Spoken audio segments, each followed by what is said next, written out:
On August 28, all the country's main TV channels interrupt their regular programming. A man from the Ministry of Defense appears on the screens with an extremely serious face. What he says sounds like a death sentence without the right to appeal. They won't even have time to change diapers. These words destroy the last hopes of those who still believed in the possibility of a peaceful settlement and negotiations. But what happened that night? In the pre-dawn darkness, literally minutes before sunrise, according to secret data, a pinpoint strike was carried out on an airbase near Ivano-Frankivsk.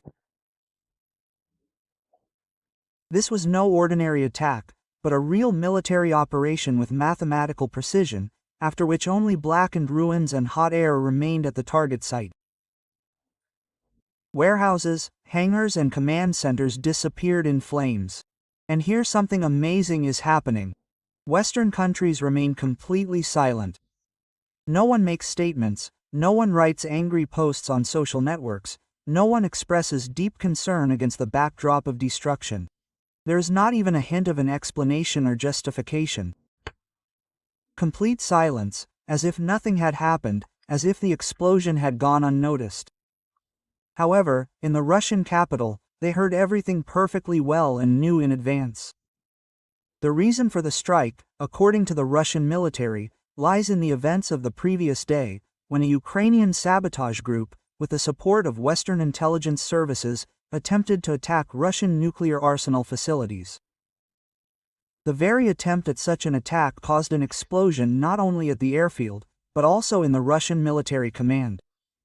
Although some of the threats were repelled by air defense systems, the attempt itself goes beyond all bounds.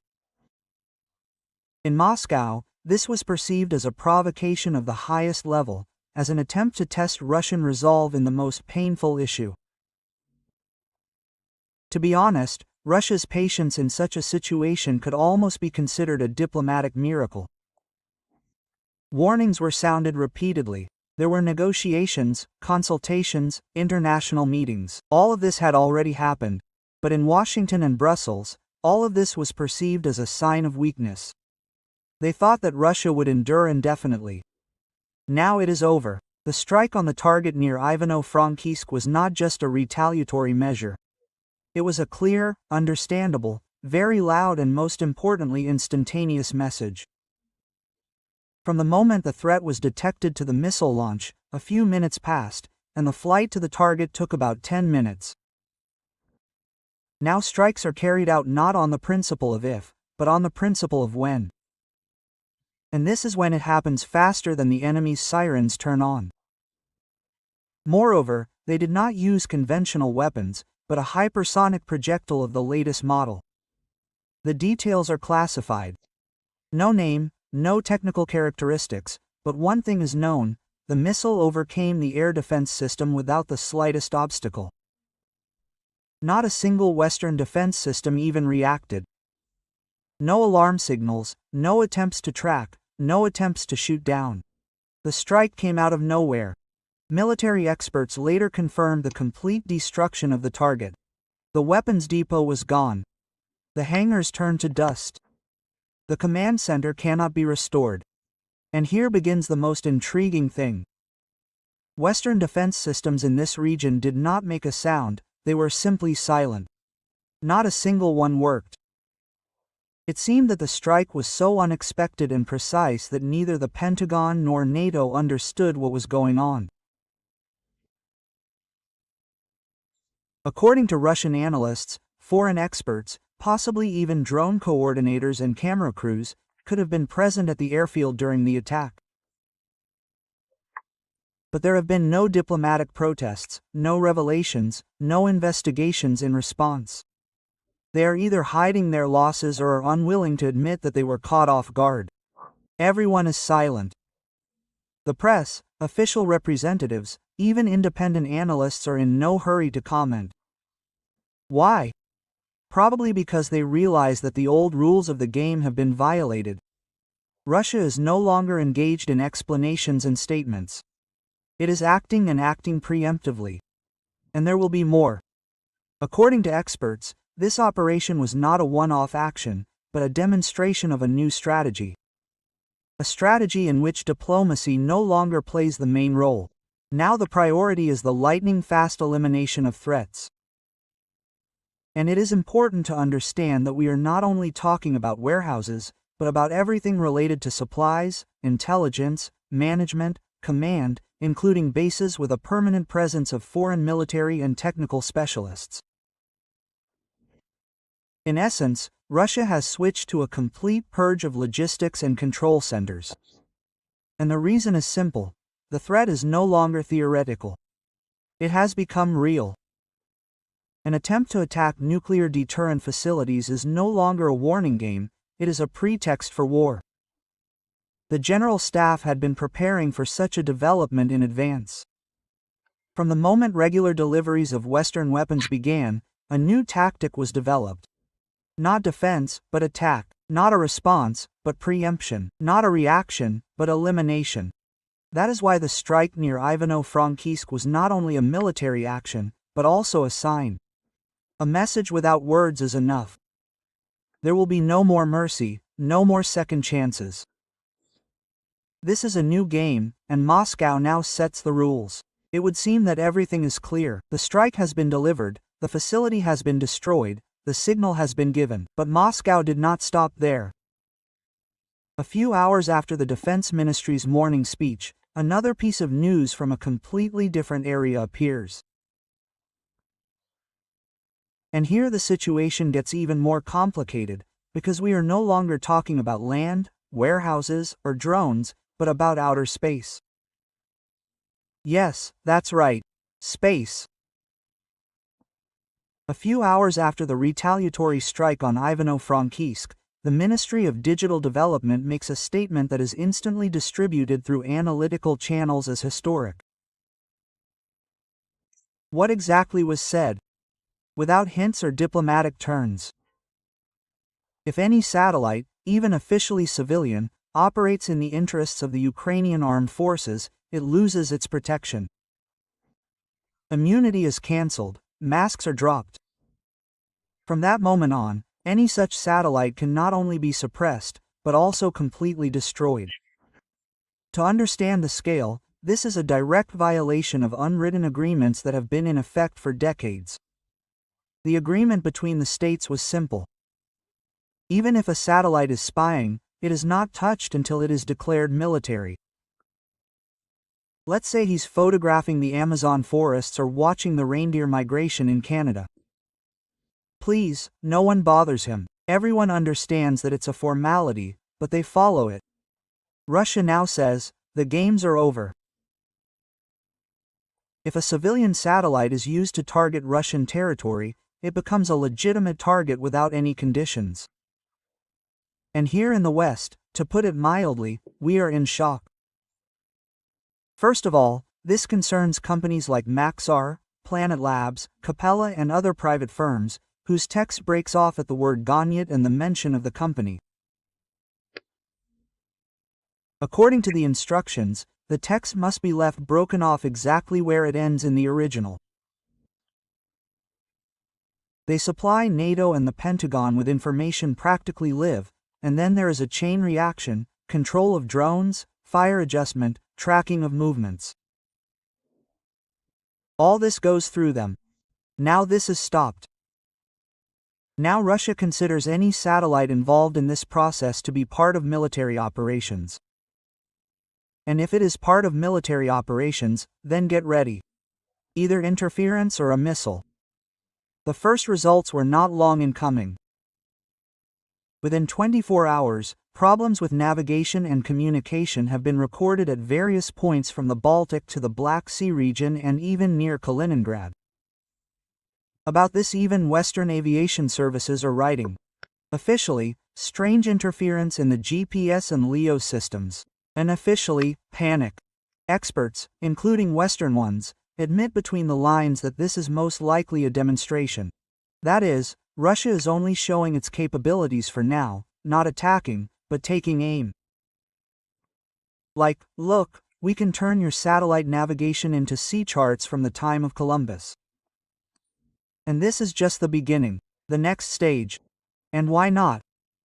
We are already talking about the combat use of anti-satellite weapons, S-500, S-550 systems. An entire arsenal is already ready for action.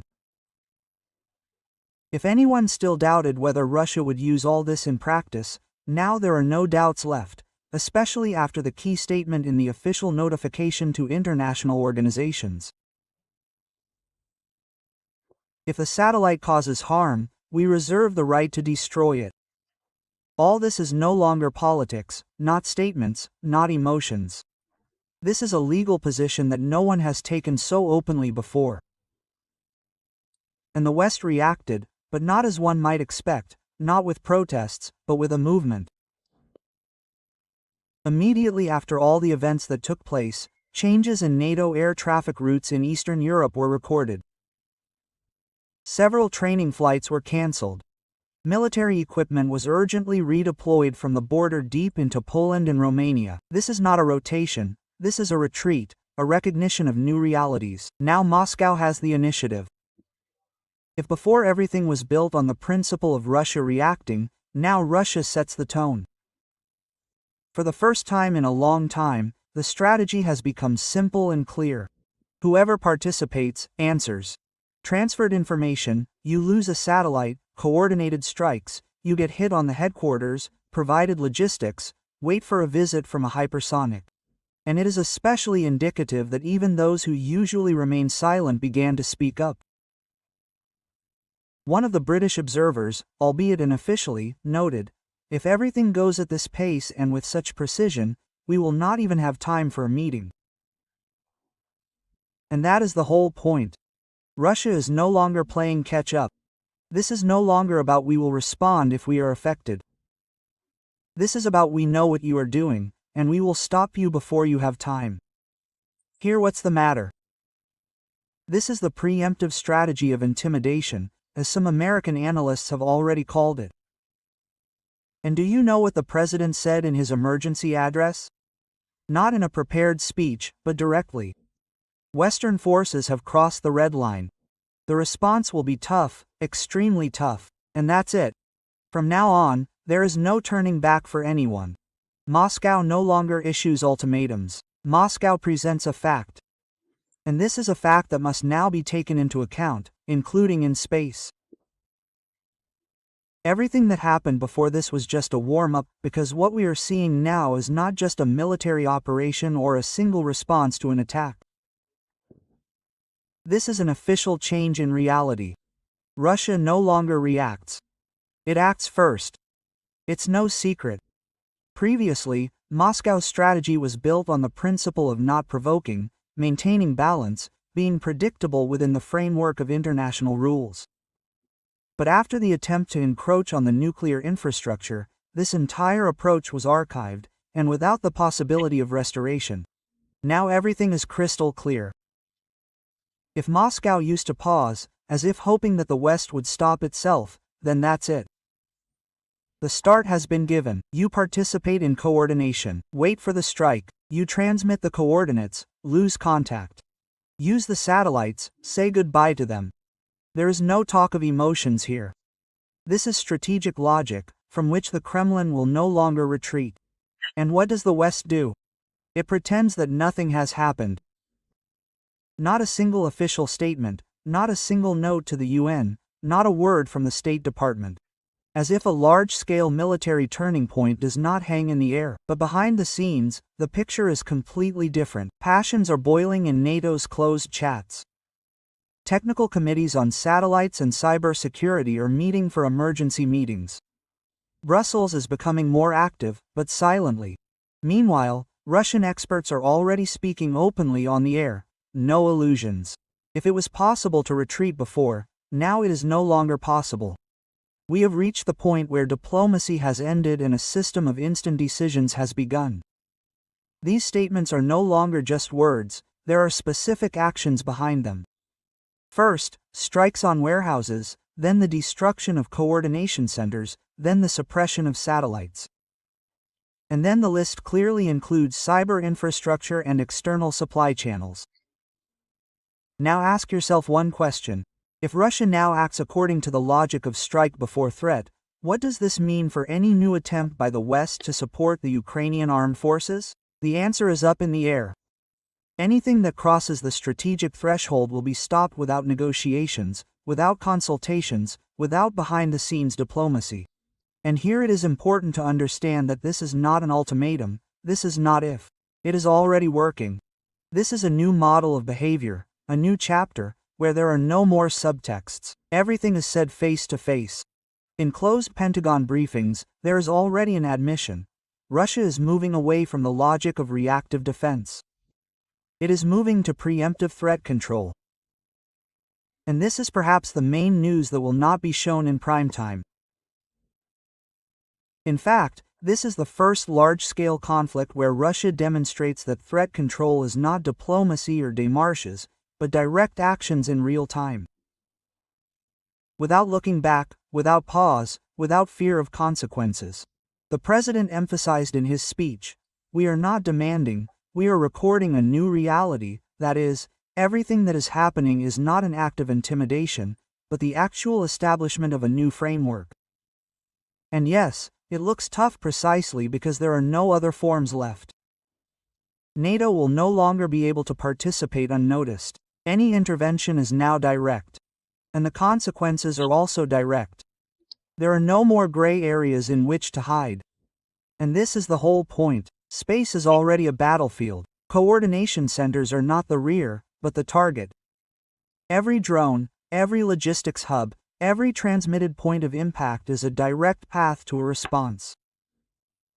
Russia, perhaps for the first time in the history of modern conflicts, says, "The game is over. Welcome to a reality where you are no longer invisible." And the most intriguing thing about all this is not just a change in tactics, it is a change in the very logic of war. From diplomacy to action, from reactive defense to preemptive suppression, from words to deeds. And this logic is already functioning right now. So, now that this whole puzzle has come together, what do we get as a result? Russia, which just a few years ago tried to act according to the rules of big politics, to contain, warn, negotiate, has now simply left this game. And not with a loud scandal, but with that very calm that causes alarm. Because when a player stops bluffing, when he opens his cards and declares, "That's it, now the moves are real," then everyone realizes, the rules have changed. In recent months, and especially in the last 24 hours, it has become absolutely clear. Moscow will no longer wait for threats to mature, will not figure out whether it was an accident or a system failure. The entire structure, which was previously based on multi-level bureaucracy, reactions, discussions, has now been transformed into one phrase: threat detected, threat eliminated. That's it. You can debate for a long time whether it's right or not, but this is no longer about preferences. This is a question of survival. As soon as the matter touched upon the nuclear infrastructure, playing with red lines turned into a deadly risk, and Russia did exactly what any country does when its instinct for self-preservation kicks in. It went on the offensive. The West, with all its might and technological superiority, turned out to be unprepared for either force or determination. Because many have force, but only a few have determination. It has become Moscow's main weapon in this new round. But perhaps the most important point is not even in the missiles or satellites, but in the fact that the main pillar of the entire Western concept of recent years has been destroyed. The idea of inconspicuous participation. They believed that they could influence without participating, control without interfering, supply, correct, collect intelligence, and all the while remain in the shadows. Moscow said, "No, if you're in, you're in. Want to play on the field? Get ready to take responsibility for the ball." It no longer matters whether a satellite has the logo of a private corporation, whether a press release states that the data, intended for scientific research or a NATO exercise, is purely defensive in nature. All this is empty words if the result is a targeting point for a Russian object. And now the West for the first time finds itself where it has not been for a long time, in a zone of complete unpredictability. Because when a country stops playing by your rules, you either accept new ones or leave the board. And Moscow, apparently, has not just accepted new rules, it is now creating them. It is not just defending itself, but proactively building security on the distant approaches, not waiting for an attack, but destroying the infrastructure from which this attack can come, not asking for an explanation, but producing a result. This is precisely why the strikes are no longer discussed in the media, because there is nothing left to discuss, everything has been said, everything is clear. Previously, this was called escalation. Now it is such a doctrine in which diplomacy no longer guarantees immunity and where a real response arrives faster than the press service can publish a statement. And the most paradoxical thing is that the world itself created this reality. When gray schemes of participation, proxy support, satellite intermediaries, logistics without flags came into play, then that very effect arose: the borders blurred. And if the borders blurred, do not be surprised that they are no longer treated with ceremony. This is the situation. It can be frightening, it can cause disgust, but it does not matter anymore, because it is already in effect. Moscow is no longer wasting time. It took it for itself, and now, no matter how it sounds, time works for it. Now everything will be different. Not because someone wants it, but because it is no longer possible to do otherwise. Subscribe if you want to be up to date with events, without embellishment, without distortion, without hysteria, but to the point. Write comments, express opinions, discuss, analyze. The more different points view, the more accurate the overall picture. This is your space. There is no single correct position here. There are facts here, and you draw your own conclusions.